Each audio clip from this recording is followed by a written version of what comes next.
नमस्कार साथियों, स्वागत है आप सभी का सत्या एक्सीलेंट यूट्यूब चैनल पे। कल की डेट में मैंने आपको 1 से लेकर 20 तक क्वेश्चन बताया, जिसमें आईटीएस सेकेंड ईयर के इम्पोर्टेंट क्वेश्चन थे।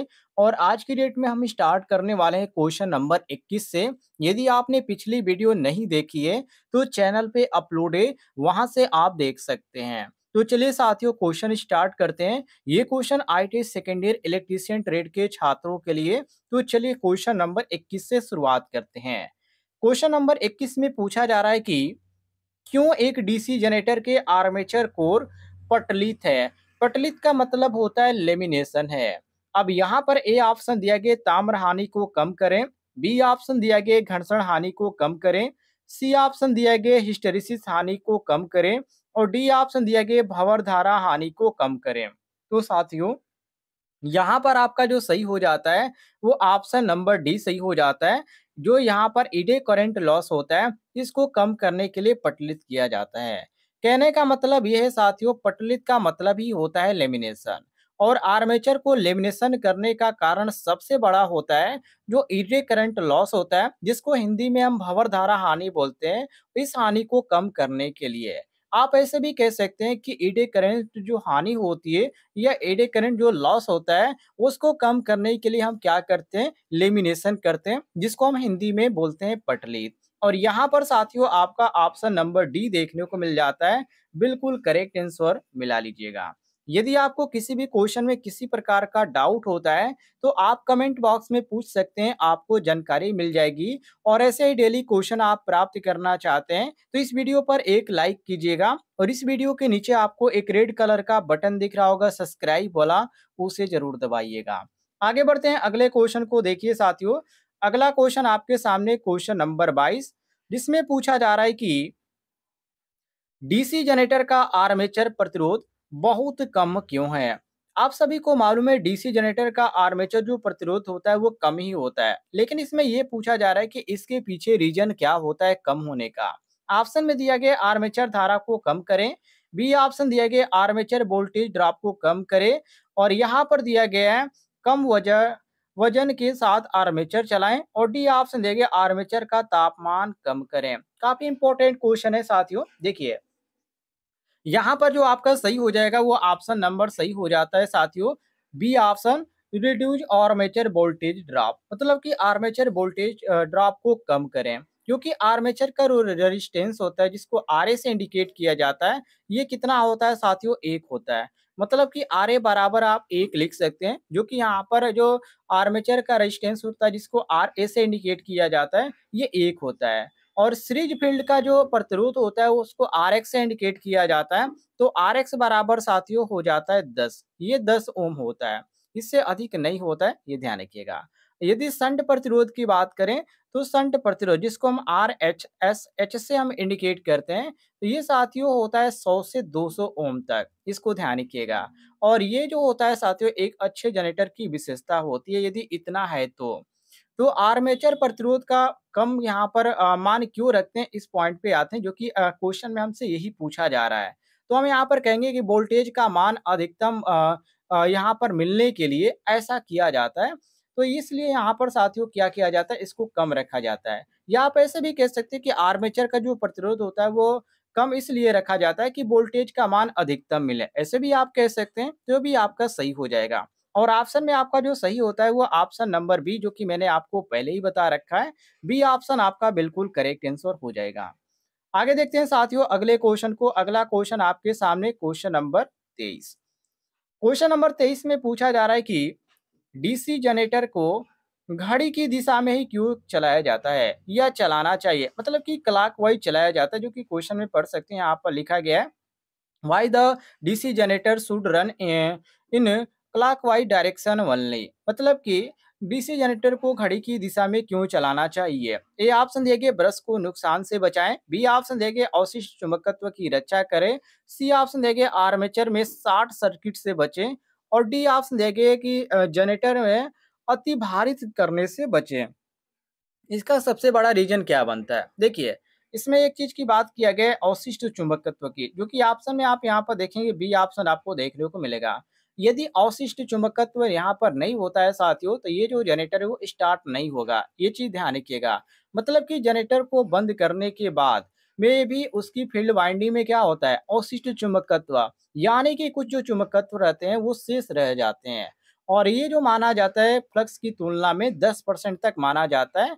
अब बात करते हैं यदि यहाँ पर चुंबकीय चुंबकत्व, अवशिष्ट चुंबकत्व की, तो यदि फील्ड वाइंडिंग में धारा की दिशा बदलते हैं तभी उसका अवशिष्ट चुंबकत्व समाप्त हो सकता है। यह समाप्त करने की और भी बहुत सारी चीजें हैं, जो कि इसके हम आगे बात करेंगे डिटेल में। फिलहाल आप यहाँ पर क्वेश्चन के अनुसार जानिए कि डीसी जनरेटर को क्लॉकवाइज ही क्यों चलाया जाता है। इसके यहाँ पर क्लॉकवाइज चलाने की यहाँ पर क्या शर्तें होती है और ये क्यों चलाया जाता है। तो साथियों इसलिए यहाँ पर क्लॉकवाइज चलाया जाता है ताकि जो है इसकी अवशिष्ट चुंबकत्व समाप्त न हो। यदि आप इसको एंटी क्लॉकवाइज चलाते हैं तो इसका जो अवशिष्ट जो चुंबकत्व होगा वो समाप्त तो हो जाएगा। इसको आप ध्यान रखिएगा।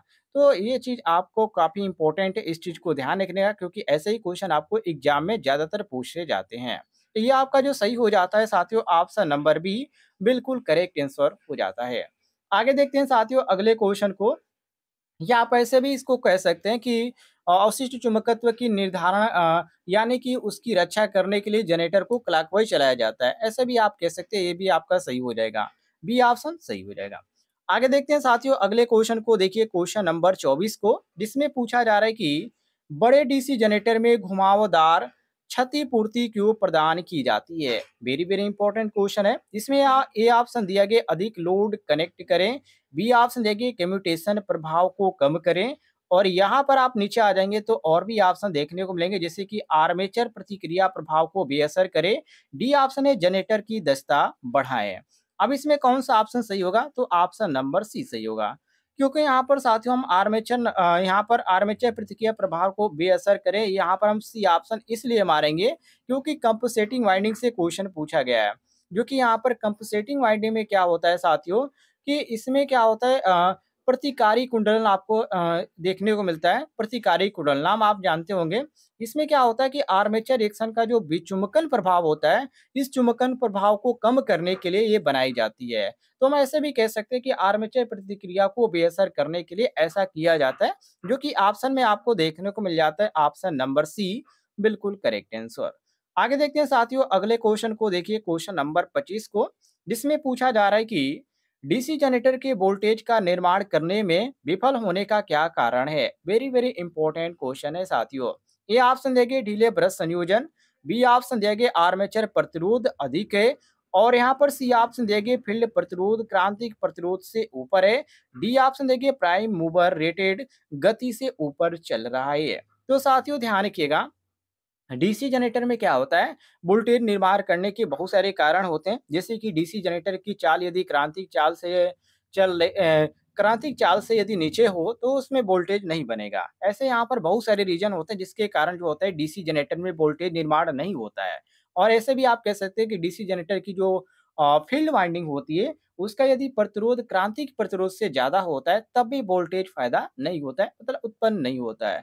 या फील्ड वाइंडिंग में फ्लक्स का मान यदि शून्य हो जाए तो भी यहाँ पर आपको देखने को मिलेगा कि वोल्टेज उसमें नहीं बनता है। इस तरह बहुत सारे रीजन हो जाते हैं, लेकिन इसमें आपके जो रीजन देखने को मिल जाते हैं यहाँ पर, वो आपको सी ऑप्शन देखने को मिल जाता है कि प्रतिरोध क्रांतिक प्रतिरोध से ऊपर है, जिसके कारण डीसी जनरेटर के वोल्टेज का निर्माण करने में विफल होगा। या इससे बहुत सारे रीजन हो सकते हैं, लेकिन यहाँ पर जो ऑप्शन में दिया गया है वो ऑप्शन नंबर सी दिया गया है, जिसके कारण हमारा सही हो जाता है। ये आपका क्वेश्चन नंबर 25 का ऑप्शन नंबर सी सही हो जाएगा साथियों, मिला लीजिएगा। अगले क्वेश्चन की ओर बढ़ते हैं। क्वेश्चन नंबर 26 को देखिए, जिसमें पूछा जा रहा है कि जनरेटर का नाम क्या है यदि इसका क्षेत्र आर्मेचर के समानांतर जुड़ा हुआ है। A option shunt generator, B option श्रेणी जनरेटर, सी ऑप्शन यौगिक जनरेटर, और डी ऑप्शन देंगे स्व उत्तेजित generator. Very very important question है साथियों। इसमें आपका ए ऑप्शन सही होगा संट जनरेटर, क्योंकि शंट जनरेटर साथियों आपने इसका नाम सुना होगा। शंट जनरेटर की विशेषता ये होती है कि ये जो होता है नो लोड से लेकर फुल लोड तक अपने टर्मिनल वोल्टेज को स्थिर रखता है और इसका उपयोग ज़्यादातर जो किया जाता है बैटरी चार्जिंग में किया जाता है या विद्युत रंजन में या इसके और भी बहुत सारे काम में इसका प्रयोग किया जाता है। लेकिन हम यदि क्वेश्चन के अनुसार चलें तो यहाँ पर क्वेश्चन में यही पूछा जा रहा है कि जनरेटर का नाम क्या है यदि इसका क्षेत्र आर्मेचर के साथ समांतर में जुड़ा हुआ है। तो यदि समांतर में जुड़ा हुआ है तो ये जो होगा साथियों शंट जनरेटर होगा, ध्यान रखिएगा। ए ऑप्शन आपका बिल्कुल करेक्ट आंसर हो जाता है। अगले क्वेश्चन की ओर बढ़ते हैं। अगला क्वेश्चन साथियों आपके सामने क्वेश्चन नंबर 27 जिसमें पूछा जा रहा है कि डीसी जनरेटर में पोल शू का उद्देश्य क्या है। ये भी क्वेश्चन आपका एग्जाम में कई बार पूछा गया है जिसमें ए ऑप्शन दिया गया एयर गैप को कम करें, बी ऑप्शन देंगे क्षेत्र की ताकत बढ़ाएं और सी ऑप्शन देंगे चुंबकीय हानि को कम करें, डी ऑप्शन देंगे एयर गैप में समान रूप से फ्लक्स को फैलाएं। तो साथियों इसमें आपका सही हो जाता है ऑप्शन नंबर डी, क्योंकि पोल शू की बात किया गया है और पोल शू का जो काम होता है एक ही चीज काम होता है कि जो वाइंडिंग होती है उस वाइंडिंग को मजबूती प्रदान करना है और जो वाइंडिंग होती है साथियों इसका स्थिर जो ध्रुवता होता है वो आपका फ्लक्स पर होता है। तो ये आपका जो साथियों सही हो जाता है वो ऑप्शन नंबर डी बिल्कुल करेक्ट आंसर हो जाता है। चलिए आगे बढ़ते हैं हम अगले क्वेश्चन को देखिए। क्वेश्चन नंबर 28 में पूछा जा रहा है कि डीसी जनरेटर में स्प्लिट, यहाँ पर देखिए स्प्लिट रिंग का क्या कार्य होता है। देखिए एक आपका होता है स्लिप रिंग होता है और एक आपका होता है स्प्लिट रिंग। तो जो स्लिप रिंग होता है ये अलग होता है और स्प्लिट जो होता है वो अलग होता है। यदि सिर्फ स्लिप रिंग की बात करें तो ये जो होता है फास्फोरस का होता है और स्प्लिट की बात करें तो ये जो होता है साथियों ये फास्फोरस का ही होता है, लेकिन ये एसी को डीसी में बदलने के काम में इसका प्रयोग किया जाता है। बाकी चलिए यहाँ पर देखते हैं कुछ ऑप्शन में क्या दिया गया है। यहाँ पर कार्य के बारे में बात किया गया है तो यहाँ पर ये ऑप्शन देखिए निरंतर वोल्टेज बनाए रखें और यहाँ पर दिया गया है बी ऑप्शन धारा को एक ही दिशा में एकत्र करता है। या आप ऐसे भी कह सकते हैं जो कि स्प्लिट पूछा गया है तो स्प्लिट एसी को क्या करता है डीसी में, लेकिन स्लिप रिंग जो होता है वो साथियों एसी को एसी में और डीसी को डीसी में ही बदलता है। तो यहाँ पर हम कह सकते हैं कि धारा को एक ही दिशा में परिवर्तित करना है। ऑप्शन नंबर आपका सही हो जाता है बी ऑप्शन बिल्कुल करेक्ट आंसर मिला लीजिएगा। चलिए साथियों आगे बढ़ते हैं। अगले क्वेश्चन को देखिए क्वेश्चन नंबर 29 को, जिसमें यहाँ पर पूछा जा रहा है कि जनरेटर में ब्रश बनाने के लिए किस सामग्री का उपयोग किया जाता है। ए ऑप्शन स्टील और ग्रेफाइट, बी ऑप्शन कार्बन और ग्रेफाइट, सी ऑप्शन ढलवा लोहा और ग्रेफाइट, डी ऑप्शन देखिए एल्युमिनियम और ग्रेफाइट। तो इसमें आपका सही होगा साथियों वो ऑप्शन नंबर बी सही होगा, क्योंकि जनरेटर की केस में यदि बात करें वो भी ब्रश बनाने के लिए तो इसमें दो ही सामग्री को आप काम में ले सकते हैं। एक होता है कार्बन और दूसरा होता है ग्रेफाइट। जो होता है साथियों इन्हीं दोनों के से यह बनाया जाता है और ये ब्रश जो होता है साथियों ये कम क्षमता की मशीन के लिए बनाई जाती है इन चीज़ों से। तो ये आपका जो सही हो जाएगा साथियों ऑप्शन में जो आपको सही देखने को मिलता है वो ऑप्शन नंबर बी, जो कि मैंने यहाँ पर पहले ही आपको बता रखा है। चलिए आगे देखते हैं अगले क्वेश्चन को। अगला क्वेश्चन यहाँ पर पूछा जा रहा है क्यों डीसी जनरेटर अपने अवशिष्ट चुंबकत्व खो देता है। जो कि मैंने आपको पिछले क्वेश्चन में आपको बताया था कि यदि आप ज़्यादा दिनों तक जनरेटर को यदि आप काम में नहीं लेते हैं या एंटी क्लॉकवाइज आप यूज करते हैं तो ये जो होता है इसका जो अवशिष्ट चुंबकत्व होता है वो खो जाता है। शायद मैंने आपको पिछले क्वेश्चन में बताया था 22 या 23 क्वेश्चन में आप देखिएगा उसमें आपको देखने को मिलेगा। इसके बारे में मैंने आपको डिटेल में जानकारी दिया था। बाकी ऑप्शन में देखें तो यहाँ पर भार में भारी साठ और यहाँ से बिना लोड से लगातार चल रहा है, इस तरह अदर ऑप्शन आपको देखने को मिलेंगे। लेकिन यहाँ पर रोटेशन की दिशा अक्सर बदलती है जिसके कारण अवशिष्ट चुंबकत्व समाप्त हो जाता है। मतलब कि क्लॉकवाइज होता है, कभी-कभी एंटी क्लॉकवाइज हो जाता है, जिसके कारण क्या होती है इसका अवशिष्ट चुंबकत्व समाप्त हो जाता है। तो ये भी रीज़न है। तो ऑप्शन नंबर आपका जो डी होता है ये आपका डी ऑप्शन करेक्ट आंसर हो जाएगा।